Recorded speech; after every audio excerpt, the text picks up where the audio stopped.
Hey guys, I'm back with the another plant update. I'm gonna start on the ghost pepper end. Lots of color now. Let me see if I can get in here. A whole bunch of color in with the yellows. I picked a couple just to have mess around with. Haven't eaten one yet. Oh, little spider web. Anyway, try to make this kind of quick. This is another yellow back here. I know this one's like tilting, it's like the leaning plant. But that one was always kind of leaning, and all that pod weight is making it lean a little bit more. But we'll see. I think it can hold out. So it's another yellow there. This is one of the reds. And it's only got like that one right there starting to ripen up on it.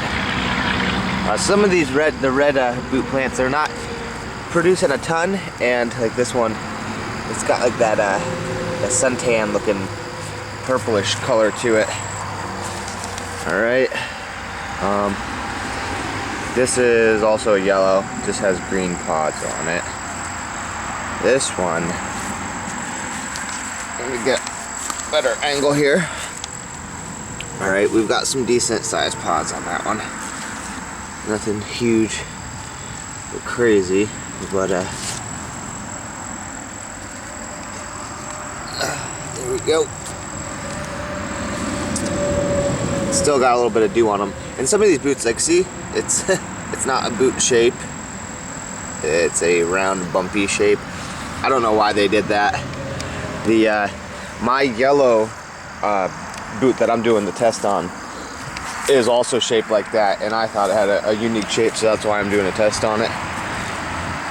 But yeah, all right, the reds. This is the only plant that I actually have a bunch of color in the reds. This one's fully red. It's almost an orangish red, but this is, I think that's a typical boot shape for this, kind of wide at the top and then get skinnier towards the bottom. This is not a typical boot shape, I do not believe. And I think this is the one I want to do my test on. It's skinnier at the top, and it gets a little bit wider at the bottom. And I just think it's a unique, cool looking pod shape, so that's probably the one I'm going to do my test on. And actually, like, some of these, like, they're, longer than all four of, my fingers, so they're pretty decent sized pods. All right, let's keep moving. That one back there is I believe a yellow, another yellow boot. And right here is one of my tilting Carolina Reapers. Let's get in so you can see some of the pods on that. It's got some nice sized pods. I want to stay away from that because there's some bumblebees over there right now. Anyway, this is also one of the, this is the suntan boot plant. Every pod has got that purplish color on it. So, and it's just, this is the east side of the plant. So, anyway, I'll walk back to the Carolina Reapers last, but let's take a peek right over here at some Butch Tees. Lots of pods. I think this one down here is starting to turn a little bit. Yeah, it's a nice size, nice pod shape, real glossy looking. Some of these have some big fat stinger tails on them. They're nice shape to them. That's like one of the pointier ones. Ooh, almost ripe Butch Tees over here. That's a little guy there. I like the shape. I might do my test on this one. It's a little bit of a bigger one. And we're getting ripe. And up in the top of the canopy, it's just loaded with little Butch Tees, along with this one too. All right, and then that's that real big stinger one I had, and it's just nice and slow. It hasn't barely got any color in a day or two since I've been back home. So, oh, that's a nice stinger on that one too. A couple, I don't know if it was this plant. No, I had one pepper that was sticking straight up. Anyway, getting loaded down with pods there. And that, ooh. This is the start of the Carolina Reapers. Oh, what is this? I just ran into that. Oops. Screwed his web up, didn't mean to. But this is the, that's the first Carolina Reaper I have. It doesn't have like that true super long tail on it. Its tail's underneath and kind of sucked up. But some of these do have the tails on it. This just looks like a mean, bumpy, wrinkly pod, and it's getting that real dark color to it. Hopefully zoom out and see. So, but again, the canopy up here is just loaded down with pods.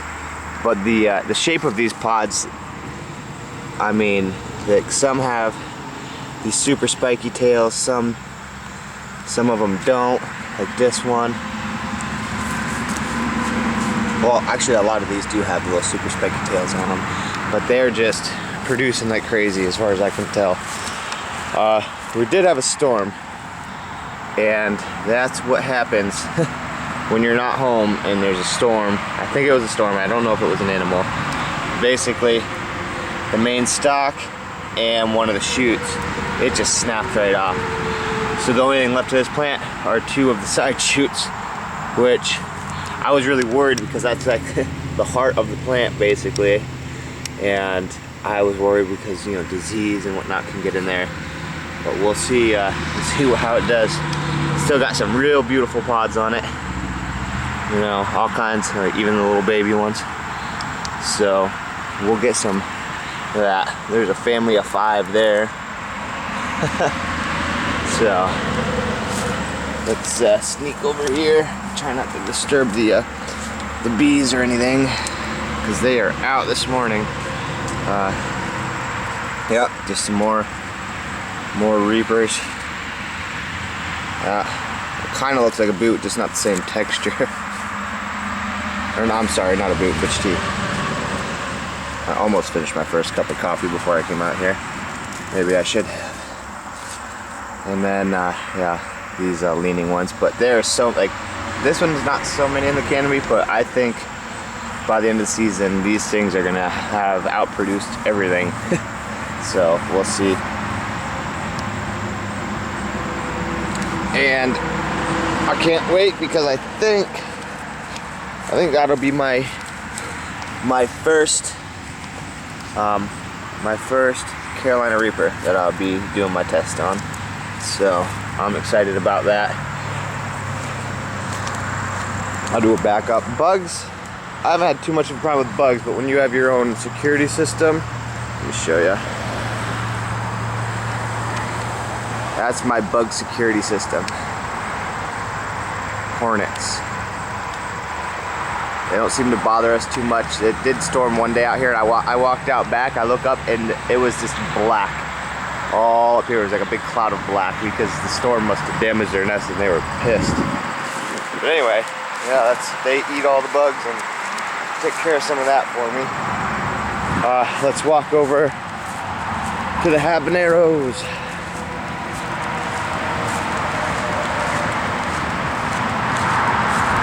My sad little tomato plants. Oh, there's the experiment plants now. The only thing after I put these in the ground, they've only gotten water. No nutrients, no nothing crazy. But look at the size of some of these pods. This pod, let me see how I zoom in on it. It is much wider than any other boots, and it's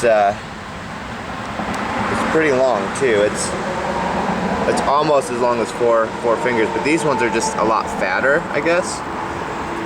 You know, bulkier. So I can. But that's just because, you know, their root systems are, the sky's the limit, I guess. I don't know how far down their root systems are gonna go. It's always better to grow in the ground, I guess. Habaneros, getting a bunch of ripe ones in there. These are what I want to do my experiment mash with, my ferment mash. I'm gonna use lots of habaneros for that. So I'm looking forward to it. I'm sure a lot of these are ripe. They've got that nice orange color to them. You know, some decent size. A lot of these look like they just ripened overnight. It's getting cooler too, so I don't know if we're gonna have an early season or what. We already had a late start. Come on now. Some different pods on there, some, I guess, bigger pods. Those are, I don't know. The store pods are bigger than that, but I guess it's just me growing in these containers. I'm gonna use 5 gallons next year. They'll have more depth to go down for the roots. That should help out a lot because these are only maybe a foot tall, you know. They're pretty wide, but not. 5 gallons are the way to go if I'm gonna be growing containers. Anyway, that's the update. Next time, hopefully I'll be able to do my first harvest and get into some fun stuff, what to do with all these peppers. All right, guys, I'll see you later.